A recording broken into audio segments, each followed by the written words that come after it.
So this is a result of a grant that was given to the Moran Center through Illinois, the Illinois Trauma Grant, right? And this Moran Center is now, through that money, going around the community, sort of trying to retell, it's a series of retelling stories and things that happened to the Black community specifically, and we're trying to be very specific as possible, but this is an experience of Black people in this city, so this is a very specific process.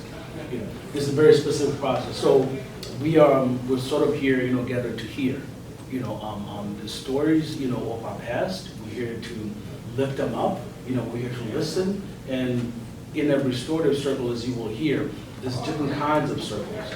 This one is what's called a listening circle, meaning we don't all speak. We're here to listen, and this time we're here to listen to Ms.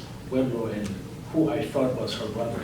And it turned out to be, I just found out today that it's actually her son.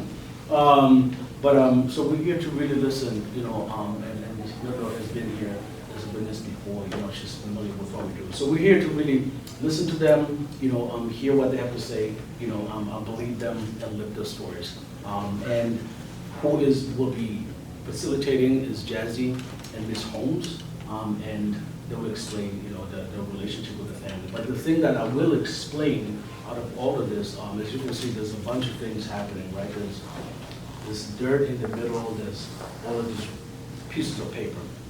This, that the city was given to the Moran Center specifically for these circles. It's a quilt that was donated that we use, for this storytelling sessions. In the middle here is dirt. Dirt, it means a lot to me. It's it's dirt from places that are important to me. In the bottom is dirt from Israel, where I go as a Baha'i. I go and on pilgrimage there once in a while. And then in the middle of it is dirt from my country, in my backyard, in my home, in my mother's house, that I snuck in and I brought into this country. And I want to bring it, and I wanted to bring it to the middle, because, we're talking about land, we're talking about belonging, right? And hopefully it will ground us, and keep us together while we talk about this stuff. And I have a talking stick here. In a restorative circle, we take turns when we speak. So the talking stick is used as a way, of doing that. On top here, these are two people that are really important to me. Uncle Len was my wife's uncle, who died about 10 years ago, and this is a cane that he used before he died. He was a very important man to me. And his wife was a teacher. She had this for years on her desk. She used to teach in the west side of Chicago. She had it on her desk for all the years until she retired. It's since passed. So, and the people that grounded me, and supported me a lot and taught me a lot of things. So I decided to make this talking stick, for specifically, for this role, for this circles here. She talks a lot, Auntie Judy. She's a talker. So I want to invite her to be here, and hopefully she will inspire us, all to speak. So I'm going to hand it over to JayD3, who's going to take us through to the next session of our process. It's further going to get handed to Ms. Dolores, but obviously, please bring your heart, your listening ears, your community love and respect for the Wedlow family. It is my pleasure to welcome you to the Wedlow family truth-telling circle. We ask each one of you to, as Jasmine said, to bring your open hearts to listening, and as we move in to show our respect for this family and to listen to the things that have influenced them over the years here in Evanston. And I'd like to welcome each and every one of you to this circle, and I'd like to open the circle with a poem. The poem is important to me. I received it from one of our other elders, Janet Alexander Davis. I received this poem in 1991 when my mom passed, and she shared this with me. And I have kept it over the years. And when Janet used it at a circle, it just made so much sense to me to use it because it is really, really special. It's called Bits and Pieces. People important to you, people unimportant to you cross your life. Touch it with love and carelessness and move on. There are people who leave you and you feel relieved and wonder why you ever encountered them. There are people who leave you and you breathe a sigh of remorse and wonder why they had to go away and leave such a gaping hole. Children leave parents, friends leave friends, acquaintances move on. People change homes, people grow apart, enemies hate and move on. Friends love and move on. You think of many who have moved into lazy memory. You look on those present and wonder. I believe in God's master plans in lives. He moves people in and out of each other's lives and leaves his mark on the other. You find you are made up of bits and pieces of all who have touched your life. You are more because of it, and you would be less if they had not touched you. Pray God that you accept the bits and pieces in humility and wonder, and never question and never regret. Bits and pieces. The author is unknown. So welcome to the circle, and I give this back to Dad. Thank you, Dad. Of course. Thank you for the welcoming poem. So around the circle, and as you guys can see, is our shared guidelines. So I'll just read them out loud. So we honor the talking piece. We offer radical listening for understanding, not response. We practice radical honesty. We honor confidentiality. Sharing is voluntarily. You may pass. And grace. So this is just going to be a check-in to everyone that's in the circle. So each of one of you been asked to be in this circle. We are grateful for your presence. Please share your name, your role in the community, and what brought you to this circle and how you are feeling at this moment. So I can start since I have the talking piece. So my name is Jasmine. I am one of the peace builders with the Moran Center, and I am also a housing case manager for Connection to the Homeless. So that is my role in the community, is just giving back.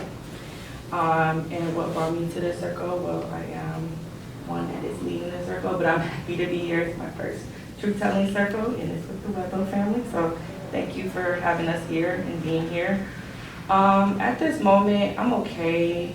I'm a little shaken up. My daughter literally just got off the bus when the shooting happened. And, you know, I have my younger, so I have 2 girls. So it kind of like shook me a little. Just, you know, my daughter was frightened. So, you know, for her to like experience and see that next questions, and she's 6, it's like, yeah.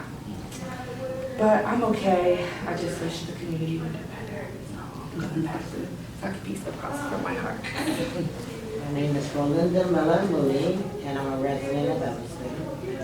And I was brought here by Mama Wedlow. I call her Mama Wedlow. She was my mamas. I got so many mamas like Mama Holmes. And this is my 2nd time here. And I feel great. I feel peaceful today. And I'm just honored to be here and to be around you guys. So I'm happy to be here. I'm Dolores Holmes. I'm one of the elders of the Peace Builders. What brings me to the circle is this work of really trying to hear the stories of people in my community and to have it recorded and kept so that our children and generations to come can know the history, because I feel that is lost in a few generations behind me because people don't know what happened in the community. On today's check-in, I'm feeling okay. It's a rainy day, so when it rains, my bones ache, so I'm aching a little bit. When Arthur, and you'll learn this as you get older, when Arthur moves in, he does not leave. He just moves from one part of the body to the next. So I'm having Arthur with me today, but I'm feeling good. good, and I'm excited about the circle. My name is You go ahead and speak up. My name is Station Maker. I'm a recent peace builder. What brought me here today? I was invited by Eric and to actively listen to hear the story here. It's very important to me because one of the main reasons is the fact that Keep your voice up, sweetheart. me being super recent and just wanting to be a study under every single one of you here and have this experience, so I can carry this on, hopefully turning this into something great while being under all of you guys. So I appreciate every single one of you. How I'm feeling today, I am very, very relaxed today. I woke up really early this morning. I had to do like a lot of stuff, but nothing too crazy. So I'm feeling very relaxed. So. Hi, I'm Eva Coley, and I'm also one of the elders. I haven't been in a peace builder as long as Ms. Holmes, but I'm learning. I'm here because I was invited. I'm also here because I also think it's important for the younger generation to understand where we came from and what's at stake for our future if we don't honor it and understand it. I have many roles in the community, so I'm not going to even go into that. And it's the way I feel good. I feel like I've got 9 million things to do today, so I'm rushed.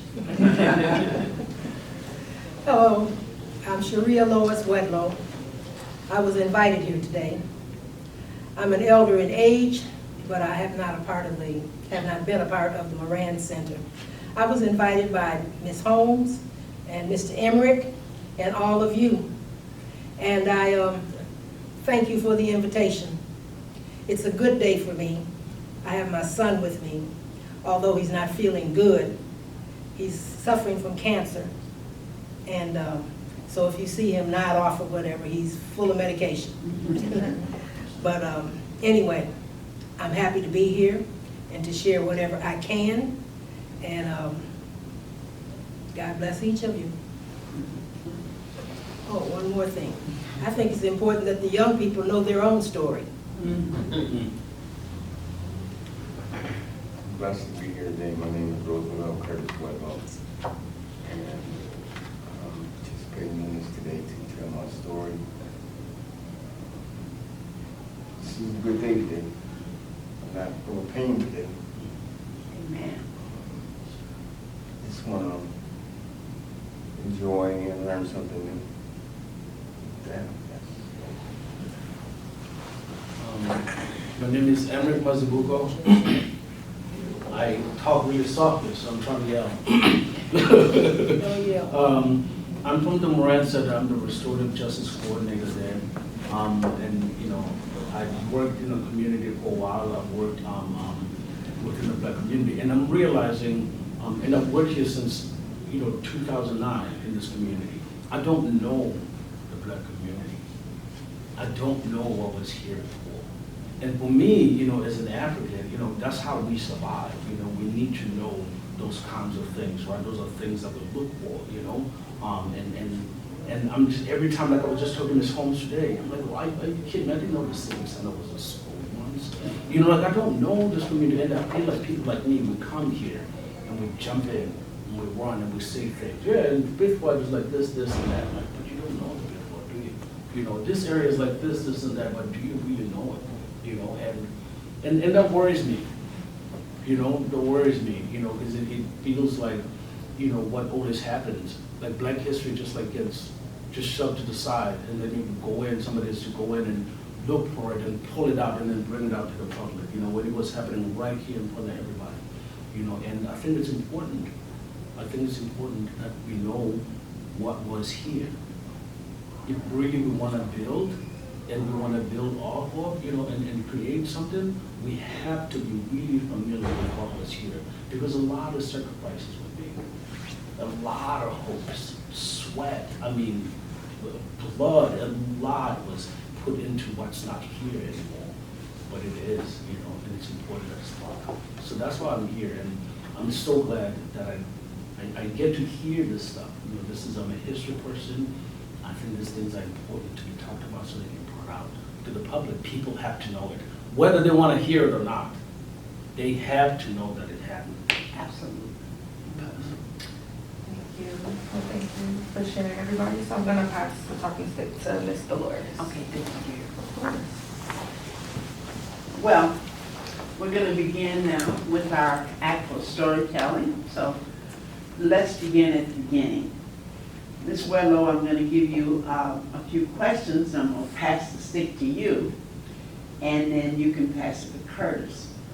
And what I'm going to ask you, of course, a lot of this I know because we've known each other forever. But we're talking about, were you born and raised in Evanston? Tell us a little bit about your family. Do you have siblings?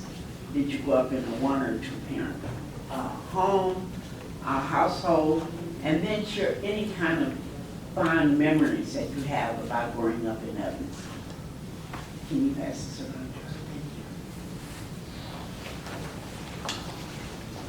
Once again, I'm happy to be here. I was born at Cook County Hospital, mainly because Evanston Hospital was not taking black people at the time. I was born in 1941, and my parents migrated here from Waco, Texas. I grew up with two parents. My father died when I can't even remember because it was so shocking, but I believe I was 11 or 12 years old. And I've lived in this community all my life. I think I'm 82.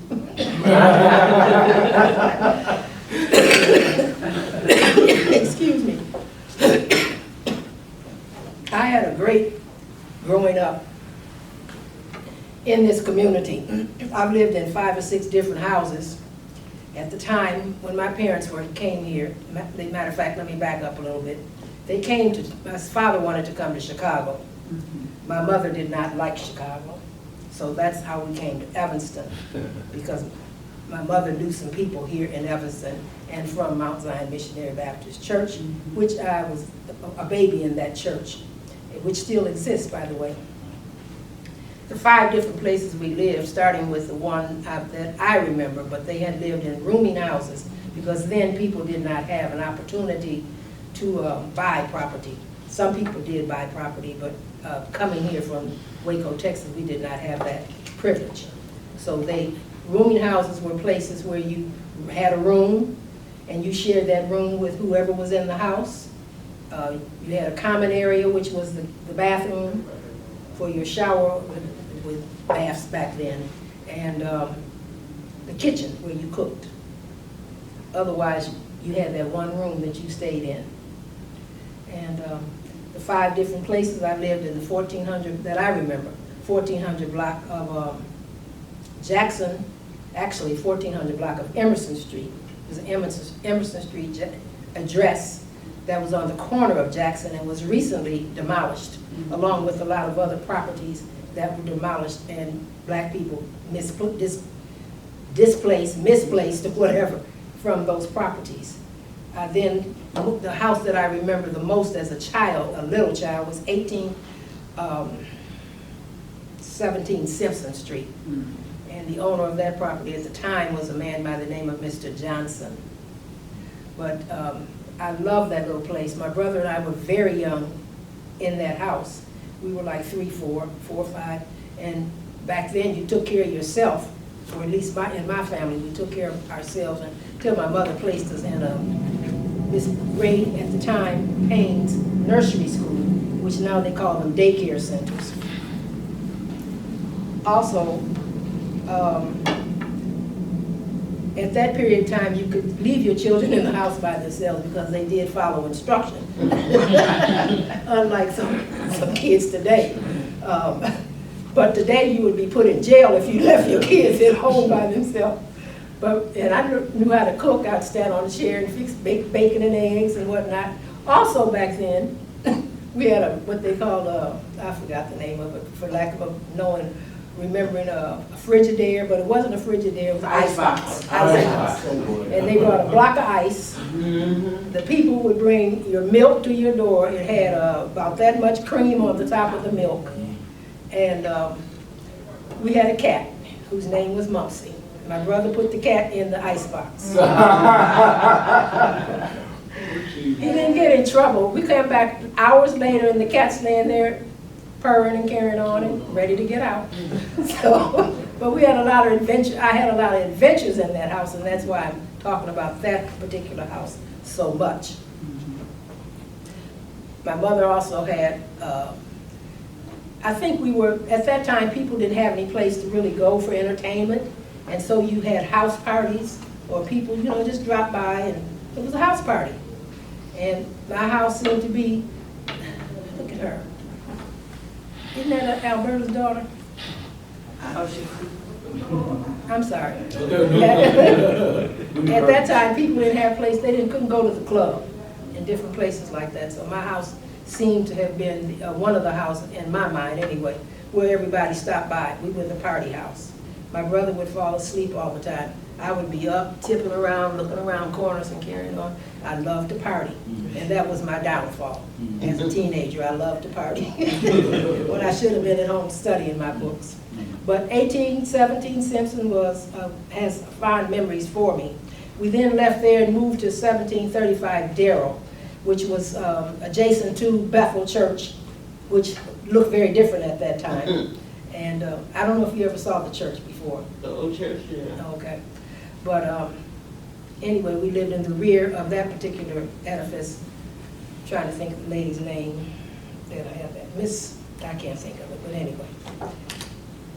I was a lot older then. And so therefore in that particular community, I made a lot of friends because I was older in school and whatnot. My brother and I both were in school. I went to a Catholic school because my mother thought it would be better education for me at the time. And there was prejudice there as well. Don't think that because they wore those, and at that time they wore those long habits and things all the way down to the ground. They were dressed. But there was prejudice that went on in that particular instance. From there we moved to 1631 Fowler. And I'm happy that we moved away from there. That place had rats as big as your hand, your feet, or whatever. And I can't remember that lady's name either, but anyway. I remember it, but it's not coming to me right now. From there, my mother bought a property at 1825 Lamar, and that's where we still live. And that was probably around 1957, I would say, because Curtis was born in 1958. I was a teenage mother. And if it had not been for my mother, I don't know really what I would have done because I didn't know anything about taking care of kids. But as far as living in the community, I don't know how much I'm supposed to be saying before I pass the baton. No, no time you talk too much as you want. As living in the community, we traveled in groups. Like Mr. Schultz's cartoon kids. You know, Schultz that wrote the cartoon and had all the little kids running around with Snoopy and whatnot. Well, we traveled just like that, all over the community. We used to jump off the railroad tracks, which don't exist anymore, into the sand. There was a sand company over there on Darrell, and or behind Darrell, rather. We did all kinds of things, but that I cannot even begin to tell you. But living in Evanston community, I never knew that we were what they call, what is it, redlined, because the community had everything it needed. And we lived with the lawyers, the doctors, the drunk, the housewives, the people that worked on the North Shore. And it was just a tight-knit community. You knew everybody. If you didn't know them personally, you did know their names. And they knew yours, so don't do anything wrong. Because by the time you get home, everybody on the block knew it, including your parents. Now, I can't speak like some people say that they got beat all the time. I don't remember getting whippings and whatnot. I did get chastised and whatnot. But yes, everybody at Evanston kind of knew, or did not, kind of knew you. We had our own stores. There were the seamstresses. As a matter of fact, going back to Simpson Street, Miss Fleming had a grocery store right on the corner of Darrell and Simpson, Darrell and Simpson Street, the Fleming family, which some of the Averys, I don't know if you know the Averys, they came from that particular entity. And the parents lived there. They had horses and chickens, and Evanston was very country back then. In terms of, it was nothing west of us, which is called Skokie now. That was country, very country. People went over there to learn how to drive their cars because there wasn't nothing you could hit but a tree. But anyway, so there was a bridle path where you got on the horses and rode horses. The parents would, in the fall, would build, not build, but because they had horses, they had long carriage or whatever you call it. Wagons, and they filled them with hay and come through the community, and the kids would get in those on that hay and have a hay ride. We'd come back to what was Foster Field at that time, and Have a bonfire. they would light a bonfire, and there would be apple dunking and marshmallow cooking, and not cooking, but roasting and whatever else they did over there. It was just a fun time in my life. I probably should stop talking and let my son say something, because he went back to school. I see his eyes. He can come back to me again. Again, my name is Roosevelt Curtis Wedlow. And you got to speak up a little. And growing up in Evanston, there's a lot of good things that was going on when I was a kid. We had the Black YMCA that was on Emerson, run by Mr. Bewley. That's where I spent a lot of time. My mother, because I grew up a single parent. My mom raised me and my grandma. Made sure that I had activities to do instead of being hanging out in the street. So I had year memberships, like for the whole year. So I spent a lot of time in the Y, learning how to swim, learning different activities, staying out of trouble. Growing up in the community of Evanston where we lived, it was a lot of fun. We had the high school football fields for our recreations. It wasn't for our recreations, but we used it as a place for recreational activities to learn how to home our basketball, football games, play baseball. Never really had any bad experiences in Evanston. Evanston was a really great community. Everybody was like a one community. It was like reach one, teach one. Everybody, if I did something on Miss Holmes' block and she saw it, she'd grab me, take me home, and I get disciplined. It was a community. So that's not, now there's no community like that, anymore, in my eyesight. Met a lot of great people in Evanston. We had Foster Center, Fleetwood, Jordan, bunch of other recreational places to go to. Robert Crown, Boatwood, Rice, Dayton. I played a lot of sports. Evanston was a great place. It was a great community. They had a lot of different programs and places where we could go for the youth to stay out of trouble, to keep the youth out of trouble. And with that, I think I'll go back to my mom.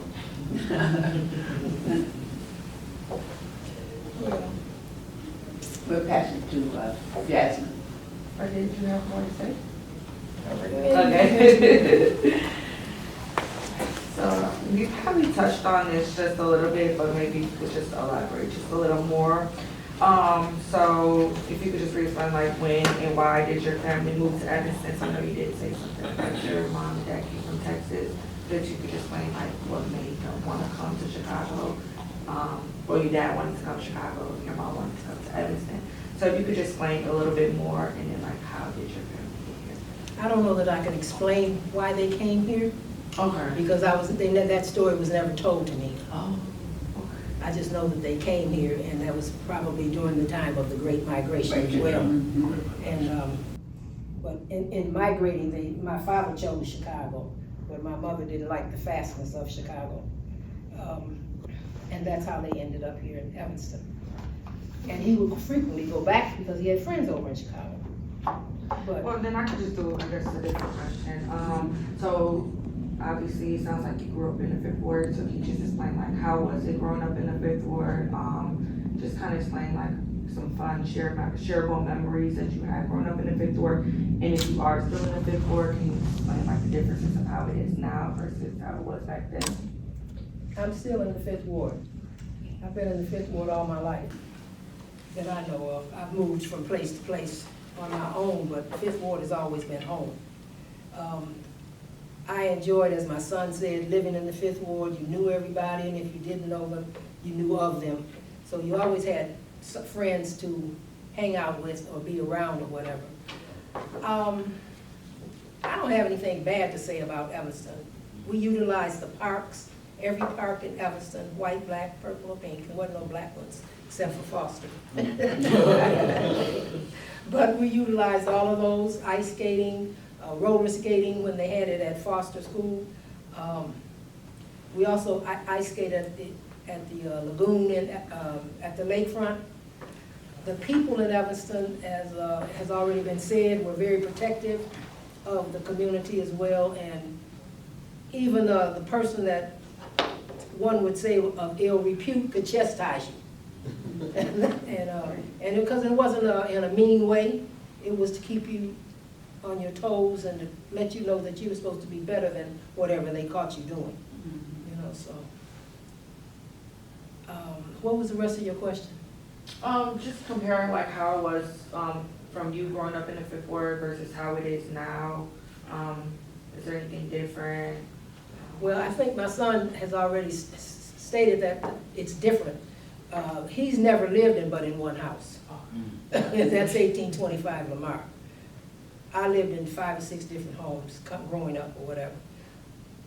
He grew up on Lamar when the street was full of families that had children, and it was an all-black street or community, so to speak. Now there are 5 Mexican families on my side of the street, which is the east side of the street. And that, I'm not knocking black Mexican people. I'm just saying that that's the difference. You don't see the kids out playing, and you don't hear the laughter that the kids brought on growing up on the street anymore. It's a total different community, even when you're riding down the street or whatever. You don't see kids out playing, and they can't, because I guess because of the times, like that shooting that went on yesterday or whatever. You know, you fear for your children or whatever, but we were, the community was a much tighter uniform community then. And like I said, we were like a little gang of our own, not a beat-up gang or fight gang, but roaming the streets of Evanston and going to the parks and saying, we used to go to Riverview, which you probably don't even know anything about Riverview. No. We would walk down there. Yeah. Parents didn't know where we were. They didn't care because nothing was going on back then. You know, we'd go to Riverview, spend those few dollars we had, and come on back home. So it was just simple as that. And yeah, we used to swim a lot as well at the YMCA on Emerson Street, where Mr. Bewley is the head. We also swam a lot at Lake Michigan during the summertime. And but times are just different for kids now. Times have changed. I don't know what to say or how to rectify what's going on in the community. As Ms. Holmes said, get rid of the guns, but guns are not the problem as long as people's minds are affected. Question number 2. That was so funny. Heard you want to add anything to that? No? Okay. It's gonna go to Ms. Dolores.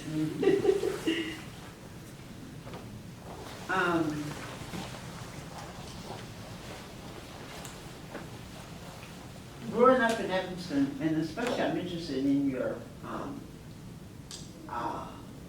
activities at a Catholic school, because you know I went to Foster. I went to Noyes first and then Foster. I'm sure it was different, but did you face any discrimination or racism in your school, and then later in your work and in the community? And if so, what did it look and feel like to you? far as Catholic school was concerned, I enjoyed going to school. I enjoyed being with the other people as well and made some friends. There were some times when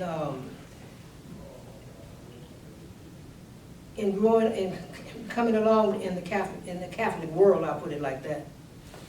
I was never baptized Catholic, but I did everything that they did. Went to church with them, and there was prayer every morning, and school all day long. I don't remember any prejudice in the work that I did because I always got pretty good grades most of the time. And but then what I did find in the community,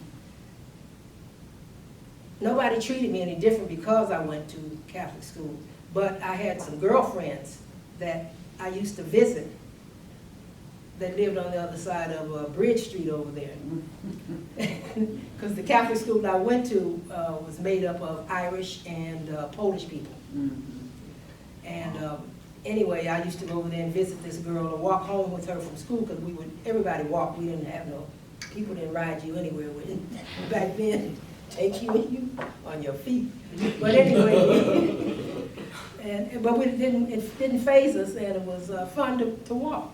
But anyway, as time went on, one day her mother came to the door because I went by there, and her mother told me that Rosemary can't come out anymore to play. And I'm not certain how I felt other than my feelings were hurt because I had to process why she said that. Why did she say that she can't come out and play anymore with me? You know. And but I later put it together that this was just something white folks did. They didn't like us, you know. And I don't know if it was so much that they didn't like us, but they didn't want their kids to grow up. Say, for instance, in slavery, the babies could play together until they reached a certain age, and then they couldn't play together anymore because the boy or girl that was of color had to go to the fields or do whatever work, and the white kids had to go to do whatever they did. And so that was an experience there. Another white girl was very friendly. Her name was Jeanette Fitzgerald. Her parents owned that funeral parlor down there across from the bakery. Maple. On Maple. And I never had any problems with her. And she was always telling me different stories that the Irish people went through and whatnot, so I had a fun time with her. One of my experiences was going to what we call downtown Evanston. Actually, we called it Davis Street at the time. It was when you went into stores, there was Neisner's, Kresge's, and several other stores. The white folks would follow you around the store from the time you hit the door to the time you left. Also, I think it was the one that was on the corner of Benson and Davis Street. If you sat at the counter to try to get something to drink or eat, preferably something to drink because we were kids, it would take forever for them to come if they came. And you may not get served at all. So that was happening right here in Evanston, the prejudices and whatnot. So what else did you ask me? No, that's fine, you're doing fine. I just wanted to, how did it feel? You know, when it looked like you, how did it feel?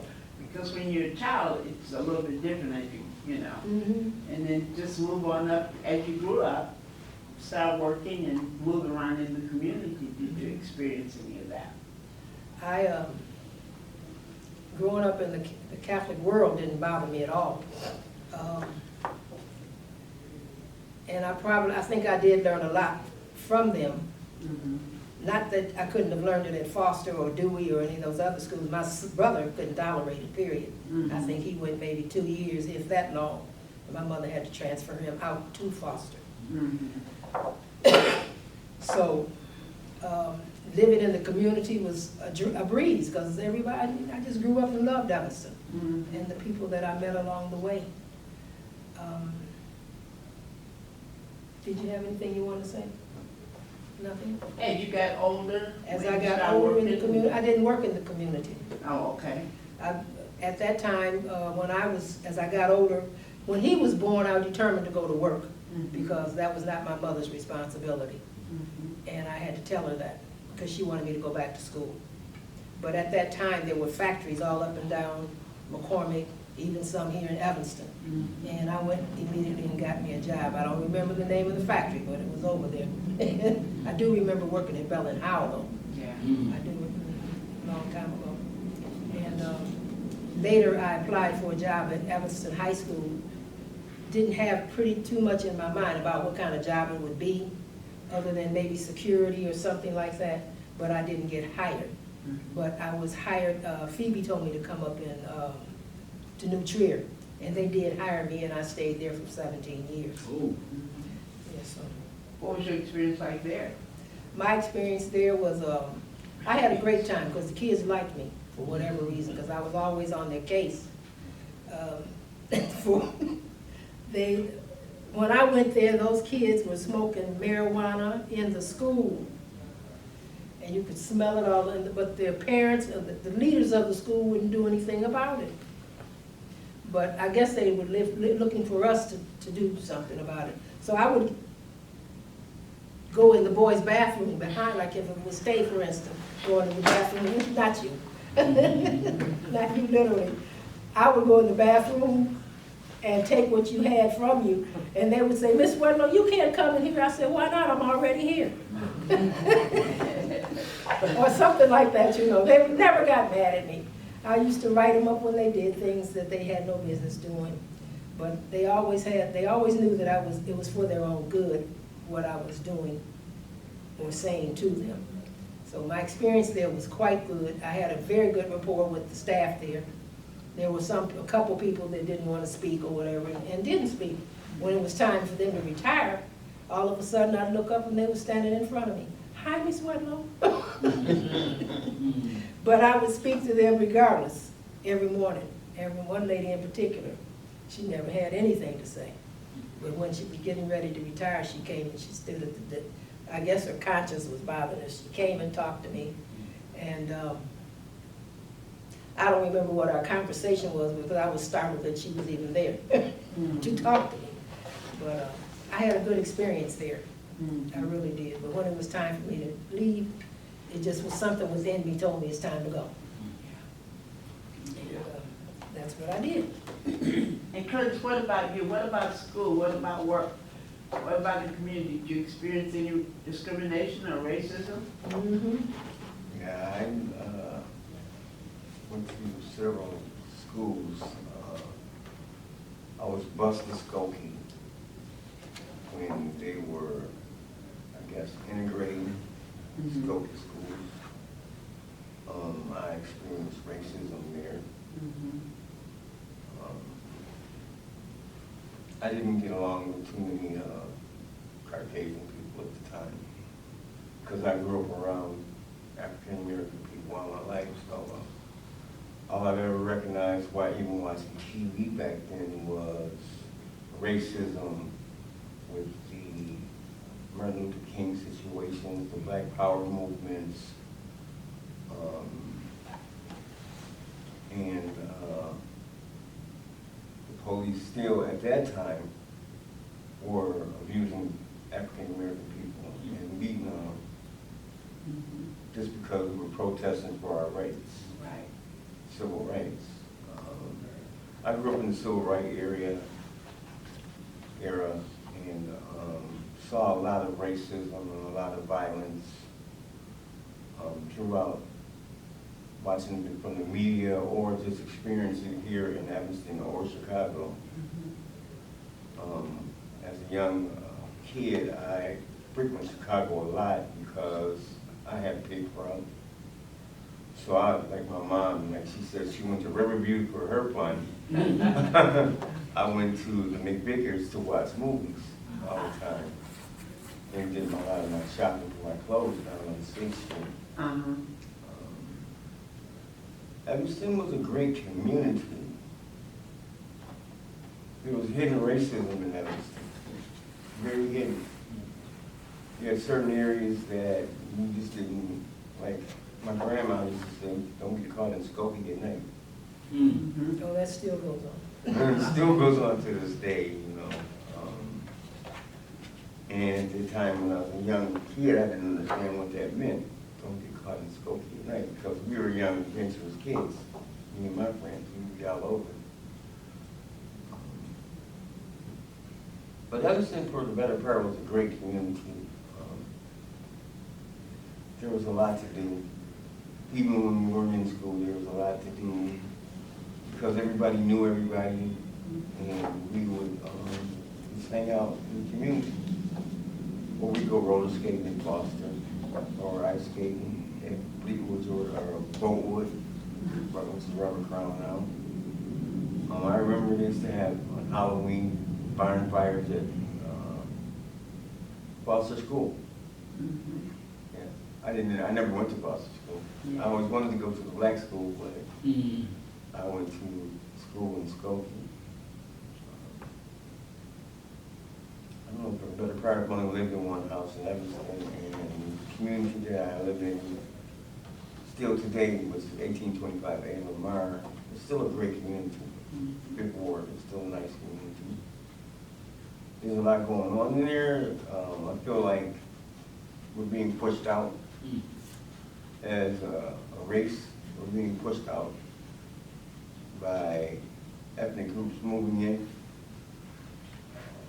And I don't know what to do or what to say about that. Again, I'm witnessing it. And it's just like they have a new building that's coming up now downtown Evanston. Senior living is 55 and over. And it started at $2,000 to move in there. So what kind of senior can afford that? You know? So, in the form, to me, that's sort of a genocide. To me. I mean, building this, it's raising the property taxes for people in the Fifth Ward and other wards. Well, I can't afford to live here. Evanston, I had grade school. Unfortunately, my high school days, I spent more hanging out instead of being in school. I was drawn to the streets, drawn to the street life, so I missed a lot of things that I should have encountered, which probably would have made me a better person today. I can't knock who I am today. I've learned a lot, and I'm 66 years old, so I have a lot of friends that are deceased, and they're deceased at a young age. Some at age 20. Hard to phantom, like I'm 66. But you experiencing a lot of prejudice in working too. Yeah, I've experienced a lot of prejudice at jobs and different things like that. I don't want to be tongue-tied, so I'm going to pass this one. We're passing to gas. Thank you. So we have another question for you. I don't know why I sit down for this. What makes you an Evastonian?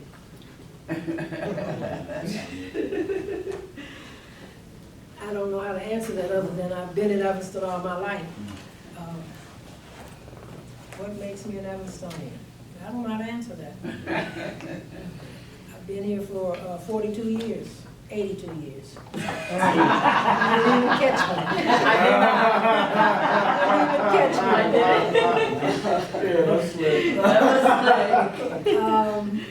I don't know. I don't really know how to answer that. Much of my, even though I've been here for 82 years, a lot of my activities have been on outside of Evanston. So I really don't know how to answer that. I'm not a politician, I'm not a secretary, a treasurer, or none of that, but I've just lived in Evanston all my life, and I've enjoyed living here. But I don't know what makes me be an Evanstonian. I don't know how to answer that. I really don't.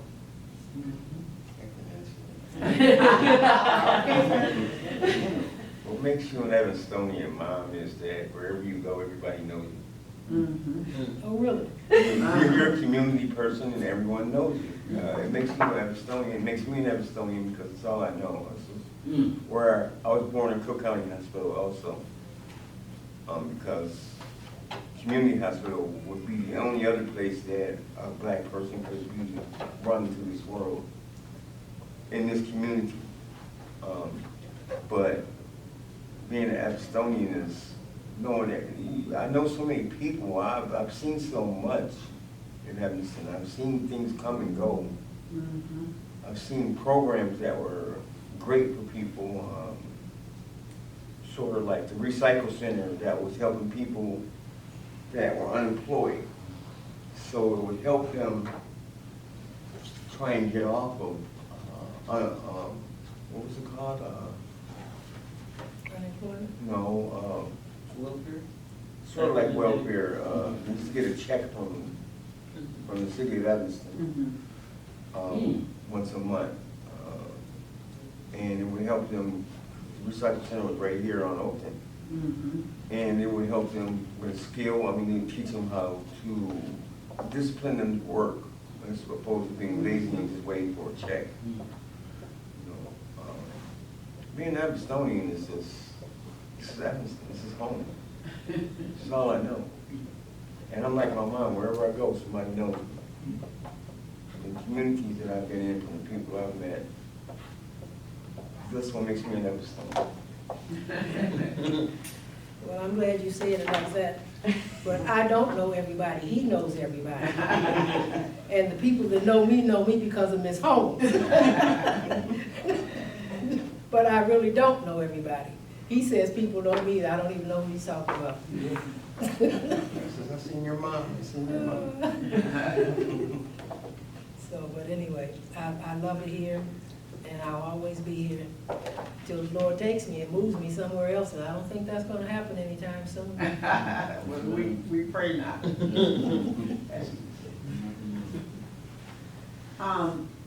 Sort of as a follow-up on that, and we're asking this question because I came across it actually out of some of the Shorefront sessions in terms of what it means to be an Evanstonian or Evanston-ish. And so Evanston-ish is described as whether you live, work, pray, or play in Evanston. As you know, Lois, Evanstonians, those who are born and raised, especially in our area, there was something special about telling people, I've been here 87 years, well, I'm 87, I've been here, I came when I was 3, so I've been here 84 years. And I'm still not an Evanstonian because I wasn't born and raised. So that's the first piece of being an Evanstonian, is born and raised in Evanston. They always is something, and I don't know if it's just, I know it's not just the black community because I hear it from white folks too. But if you come to city council, it's really interesting to hear people talk about being born and raised, or they've been here X amount of years. So people like to tell you how many years they've been here, and people will still say, well, you're still not. So that's where that question came from.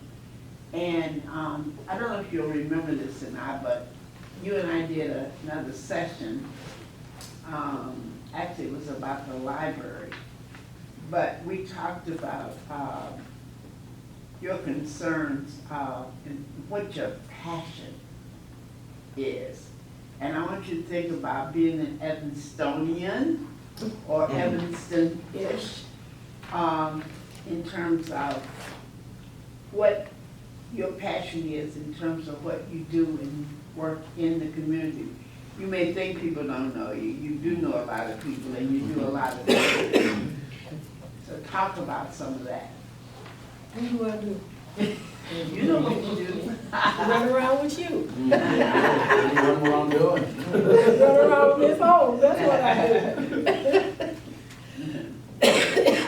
I don't know about the passion and whatnot, but being an Evanstonian, when you meet people from in Chicago and other places, they think that we're out here rich and sedity and all of that. And you can't tell them any different. when you say you're from Evanston. Mhm. And I really don't know anybody. A passion of mine, my passion at this point in my life is my church. Mhm. To do better with my life, to live a better life than I ever lived before. That's my passion at this point. To do better by my son, my family, my friends, and the community than I've ever done before. I just don't know how to answer some questions. I don't even know if it's in my vocabulary. Mhm. I don't. But you have a passion for genealogy? No, No? I would love to do genealogy the way people do genealogy, but I don't have the time. Mhm. Or rather, I need to make the time. I would love to know the history of my family and where we came from, where my mother and father and their people came from and whatnot. I just haven't had the time. I am or have been active at one time in the genealogy club here in Evanston, but I'm not active in that organization anymore. Mhm. So, what else am I active in?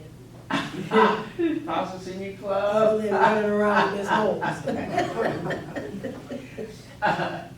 The block club, you do a lot of stuff. People Oh. may not know. And No, you I do don't. church a lot, but, Maybe I just don't think about it like that, I don't and guess. I should, yeah. Mhm. I will say one thing about my son, he's talking about being in the white school over there. Mhm. Which one was it? Willard? Not Willard. No. Which one? Walker, King. Walker. Uh-huh. There was this tall In white Timber man. Ridge, I think. Timber Did Ridge. you go to Timber Ridge too, I went to all three. Oh, Checked out Chris. 3 of them. That's how you know Chris. Probably. Is that how you know Chris? Yes. Mhm. Mhm. Chris Penman. Mm-hmm. There was, this is his mother. Oh, This is his mother, he's in. Mrs. Cole. There was this tall, I don't know if she was a principal or a teacher. Curtis had a habit of, just because he lived close to Timber Ridge, coming home and not going back to school. That tall white woman would come over there and take him, get him out that house and take him, drag him right on back over there to school.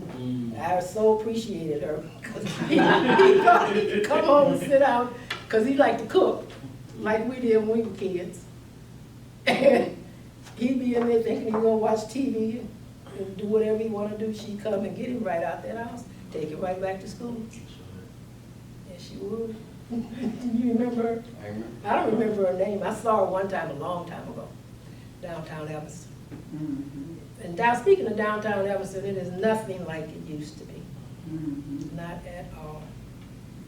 And as kids, we ran around from church to church because we didn't have much else to do on a Sunday.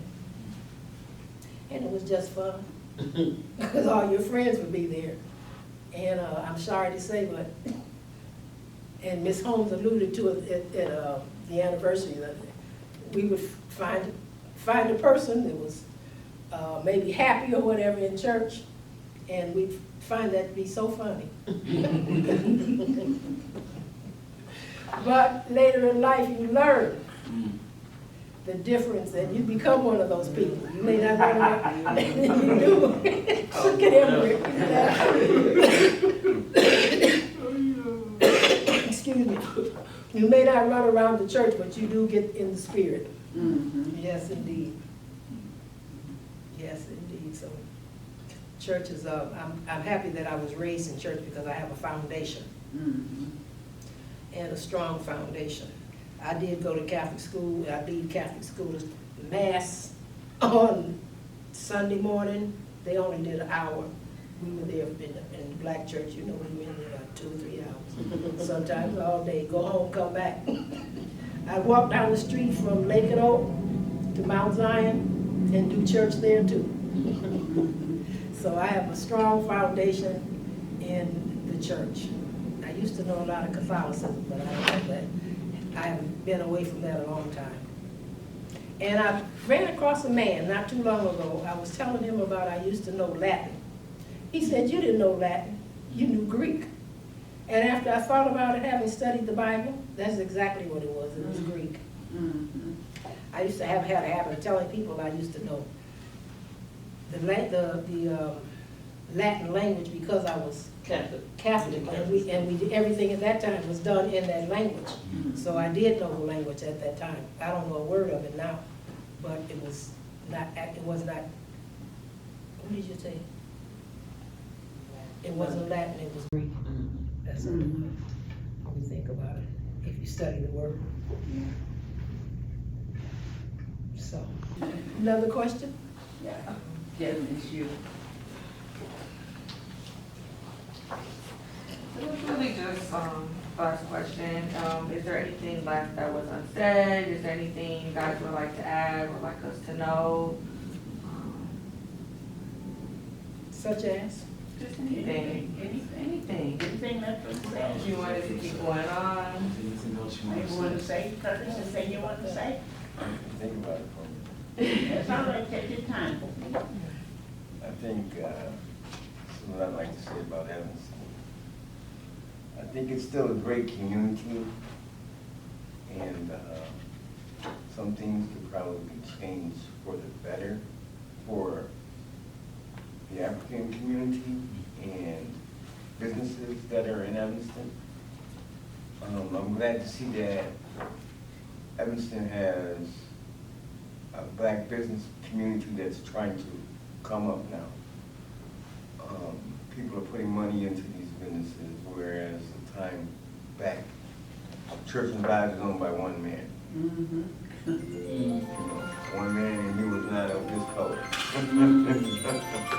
He owned everything from the bike shop to the barber shop. Yeah, you got it, you got it. From the grocery store, he owned everything here. So, for today, Evanston is still a good community, great community. There are some streets and some people that are still here that have the old school, this is one community. And they still look out for the people in the community. Whether it's telling them about a program, where they can get their children in school, or something that can help their children. If people do help out in the community, knowledge of different programs and different things for us to advance as a race in this community. And I just want to say that Evanston, being an Everstonian, is a wonderful thing. I've been here all my life, and I've been in different cities, but I've always come back to home. It's home. And home is a comfort zone for me. Home is where I can go and knock on Miss Holmes' door and say, I'm hungry. I can knock on Rolanda's door and say, I'm hungry. And I would get fed. Well, that's what I mean by being an Everstonian in the community, being a good community. And with that, I'm going to end. Well, thank you, ditto. Being an Evanstonian, I will tell you that when I was younger, I did not feel like an Evanstonian because the majority of people that are in Evanston, who came to Evanston, were from South Carolina and Mississippi. And if you were not in those groups of people, you weren't anybody, or you were made to feel less than. So maybe that's why I can't answer that question like you all think that I should be able to, because I really did not feel like I belonged in the community or part of the community, although I've been here all my life. I don't know what else I could add other than I've had the pleasure to be down, and I've had the pleasure to be on top. I've had also, and I thank Ms. Holmes for many things, because when I was finding myself, so to speak, my adult self, she allowed me to come over to Family Focus in the, what was the name of the program? Teen Parents. Teen Parent. Partners. Partners, and be a partner with teen moms that had teen moms of that era, because I was a teen mother I was able to give them some advice, or not even not chastise them and all of that, but to show them a better way and how to raise their children. And now it's a good thing when you're out in the public and they come up to you and remember you. Hi, Miss Wedlow, how are you? And blah, blah, and so forth and so on. And it's just a good feeling to be remembered. And so Ms. Holmes gave me that opportunity as a teen parent in the Partners Club, Partners Organization of Family Focus, which focused on teens at the time, no matter what the situation. And later in life, I found myself right back under Ms. Holmes.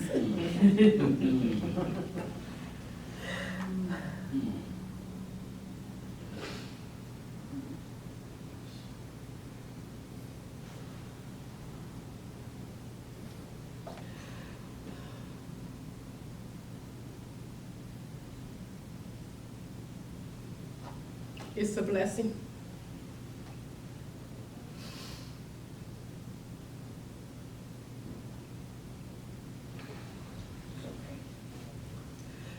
I'm okay. It's a blessing, my friend. Happy tears. Lots of memories. Good memories. Good. And a lot of blessings. She's a woman of wisdom.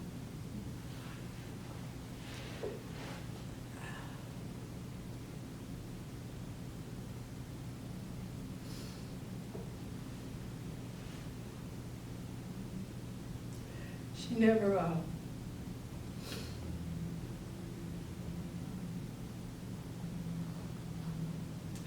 puts anybody down, but she lifts them up. So I thank you, Ms. Holmes. I love you, dear. Dearly.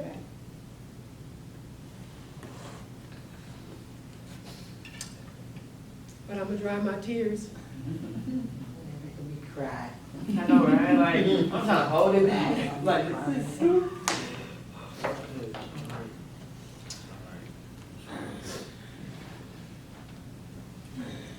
In any event, I'm happy to be here. And I thank each and every one of you for hearing our stories. And I love you dearly, Ms. Holmes. And I thank you for everything. And I'm not the only one that she's lifted up. She's lifted up a total whole community. Is this a Bobby's room? Sorry. So God is good all the time. And all the time, God is good. Yes, he is. And I appreciate being here, and I thank you, each and every one of you. And I even That's thank actually you. this way to me, Lois. I even thank you for getting out of your bed. Yeah.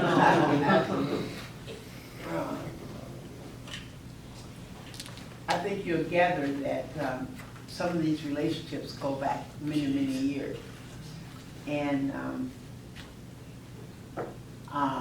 when I became alderman, Ms. Wedlow, along with many, many others, just picked up and shared that with me, working with me, doing things. That's why she says she's always following me around, because I need people to help.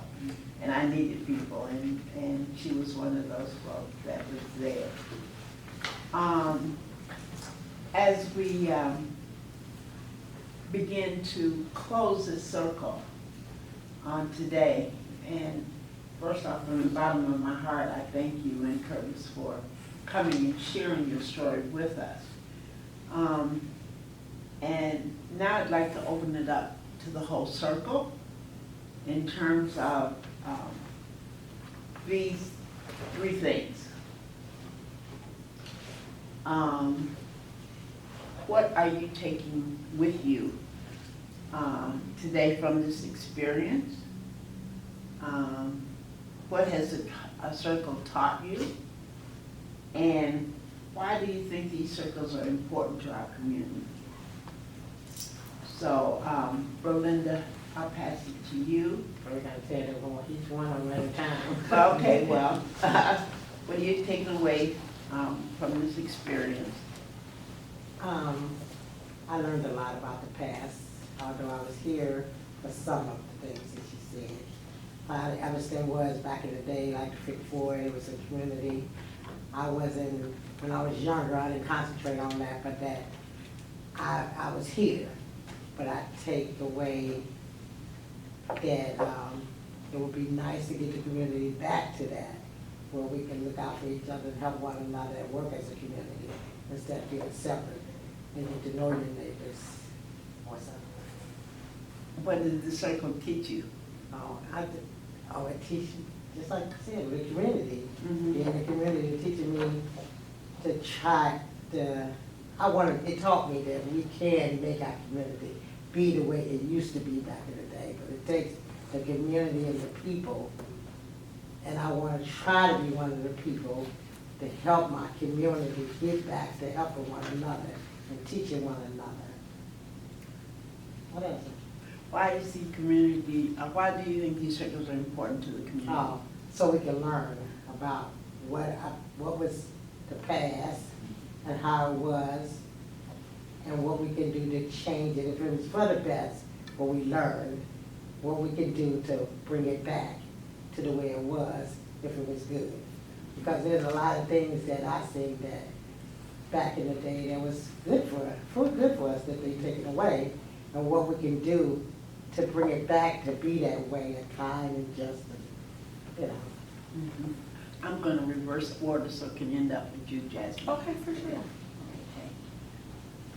So what are you taking? What I'm taking away from today's circle, on a personal note, I will be taking away connection. I think you have to raise your voice a little bit. So I'll be taking away connection in a new way and a new feeling. What genuine love really, what it means and what it really takes. I know it's very beneficial longevity wise to people right here. It's special. It's almost, I'll say, things like those. You really can't find words for those kind of things.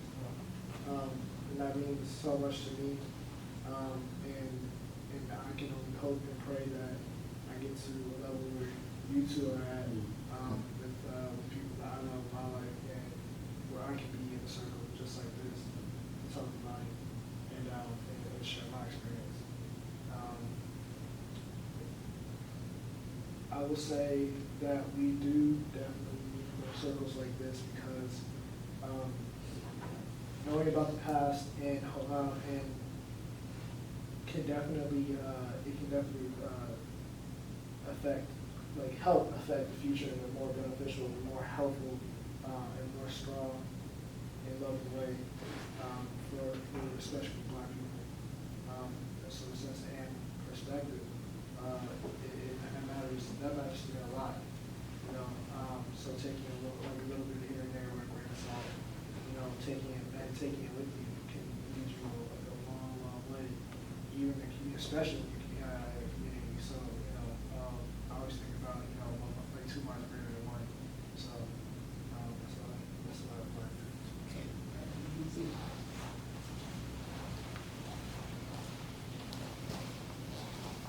So, this is my third circle.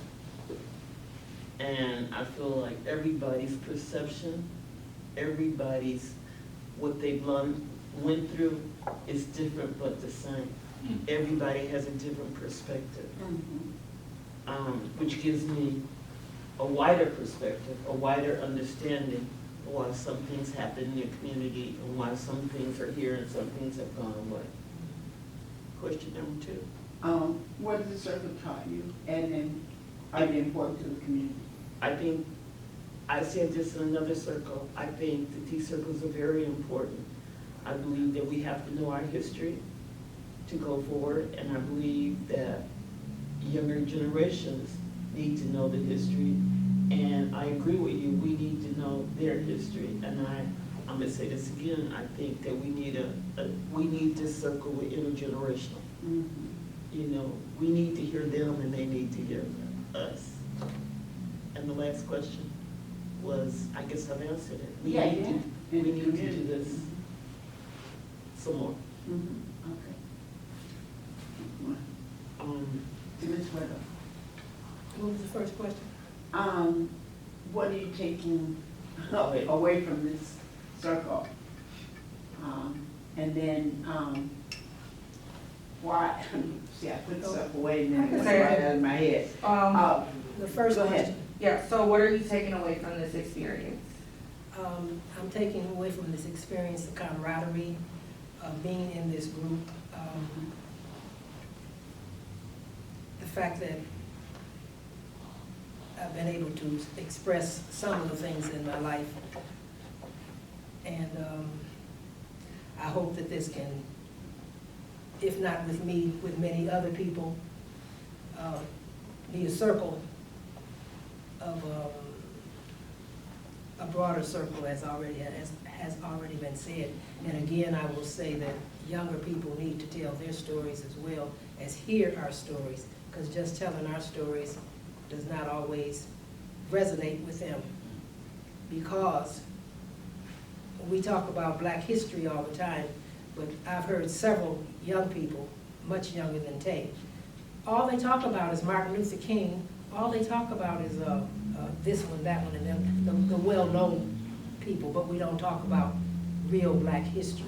And this is real Black history, being in the circle, hearing it straight from the heart and from the individual.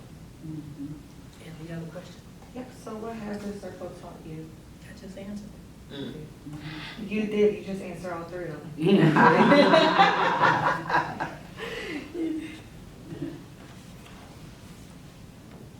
First question, Of course. What are you taking away from this experience? a new family, Mm. a whole new family, and understanding that we need to have this more often and in a broader range. That's what I'm taking. What has this circle taught you? To open up more. Okay. I'm not a pretty open guy with my personal life and things like that, so it taught me how to open up. It taught me a lot about my mom's life and son's life. Things that they went through also, growing up in this community. And it taught me that I am a have stuff. I love it. And then why are these circles important to our community? It's important because this is what the community needs. This is what the community needs, and I'm gonna say it in a Trump way, to get back to the way it was. Mhm. To bring this community back to the way it was.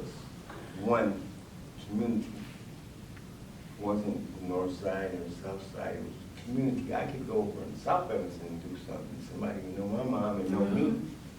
Bring me back over here to North Evanston, and I get my butt whooped by my mom. I could have got my butt whooped by that person.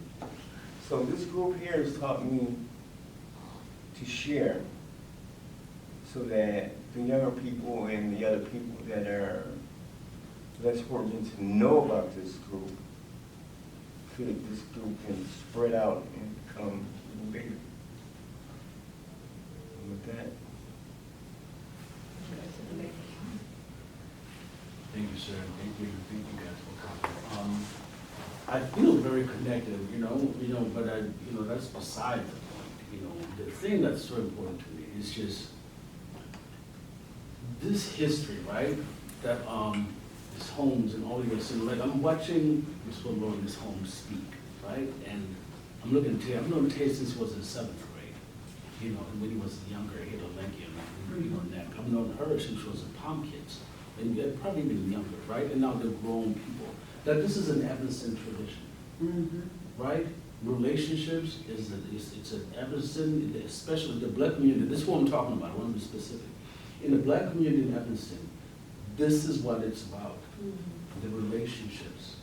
That's what the treasure is. is. That's what the thing that holds us and brings us together. Racism is not something that defines black people's lives. Racism happens on black people. It gets in the way all the time. But black people always try to create and protect, and and just like under ridiculous conditions. And I feel like that's important. That's important, these are important stories.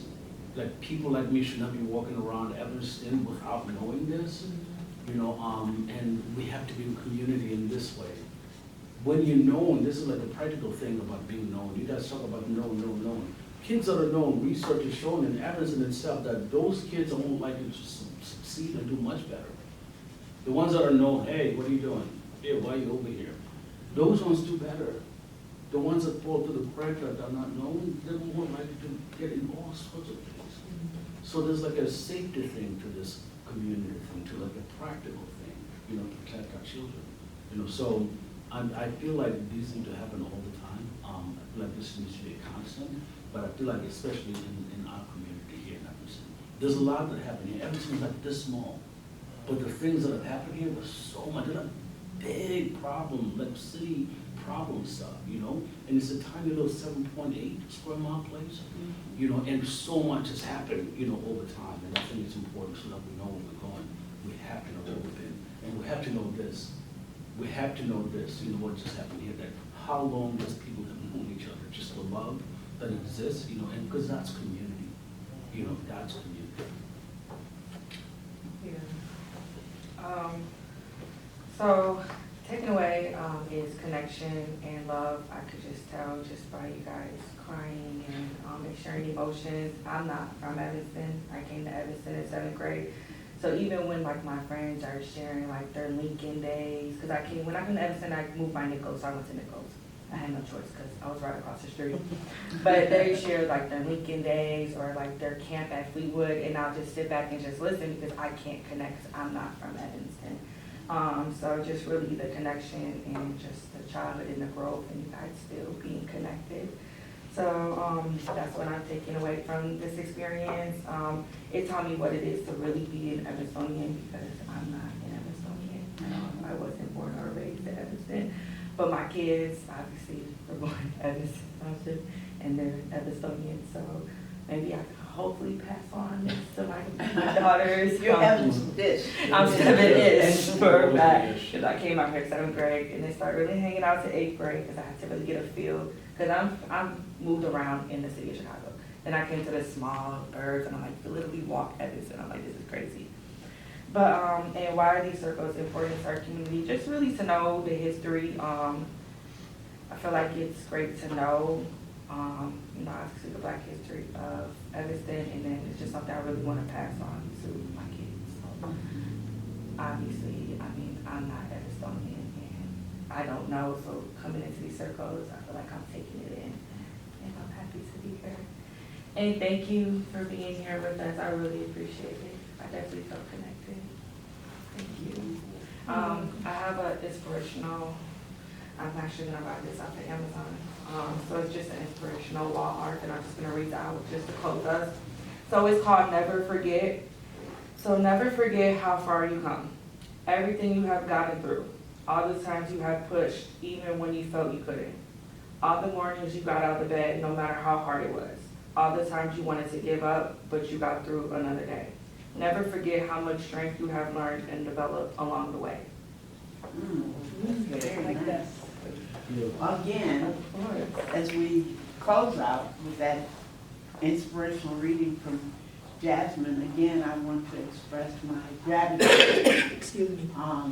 for you being open and sharing, because especially you with your mom and your stories. It's important.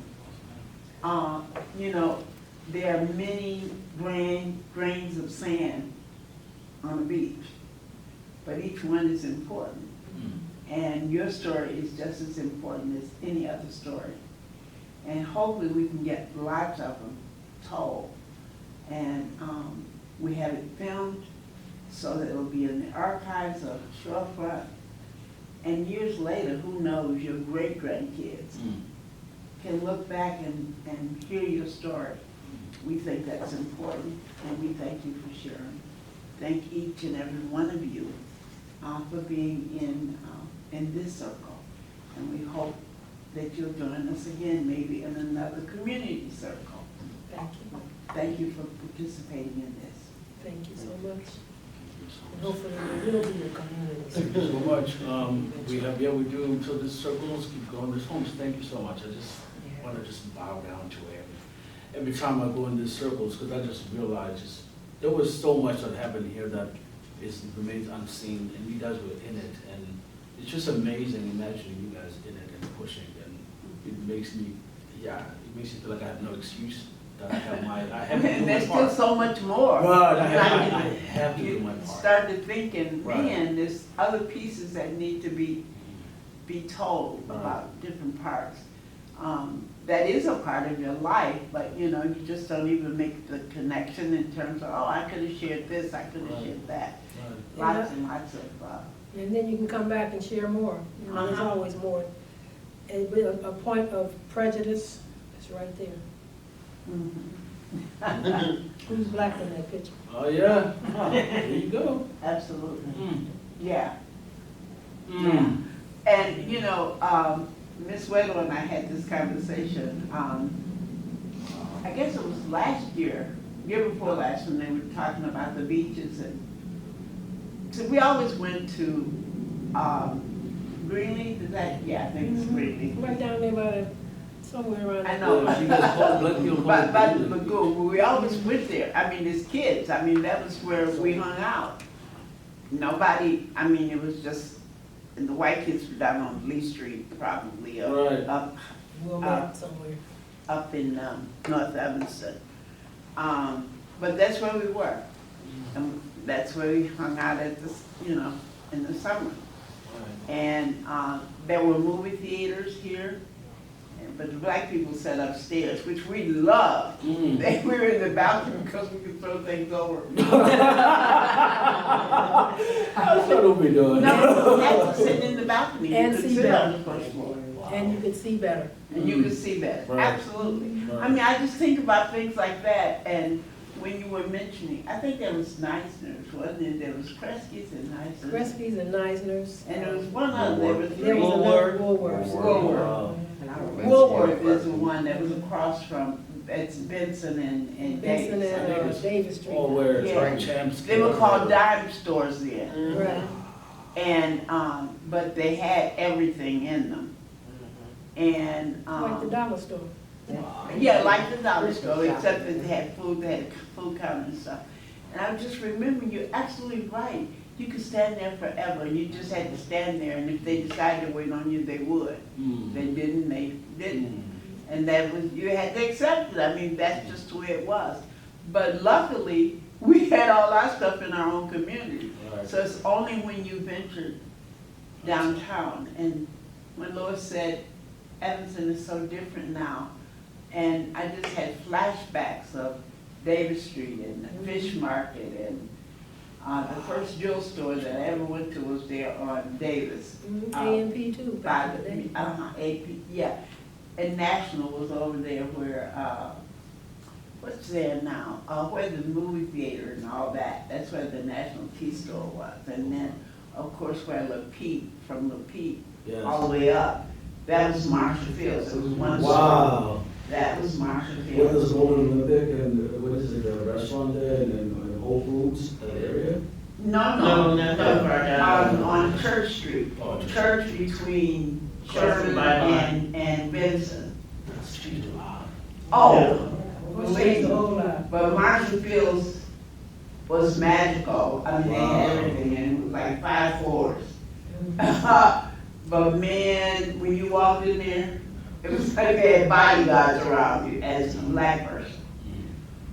But back in that period of time, Evanston was the place that people came from Chicago, from Wilmette, Winneck, and all those. It was the place that people came to shop. Yeah. They had shops for people that didn't have a lot of money, Mm. but they also had Blum's Vogue and Mm. high-powered stores in the community. My mother worked at a couple of them.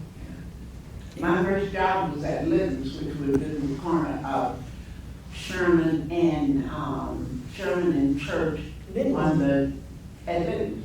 That was right there at, On the south, no, on the northeast corner. And, that was my first job in high school. And they did high-end clothes for men and women. And I worked in the will call department with Miss Gussie Booker, I'll never forget it. She taught me how to wrap. I can wrap gifts now. She taught me how to gift wrap. Never forgot it. Now, before we go any further, this young man wants to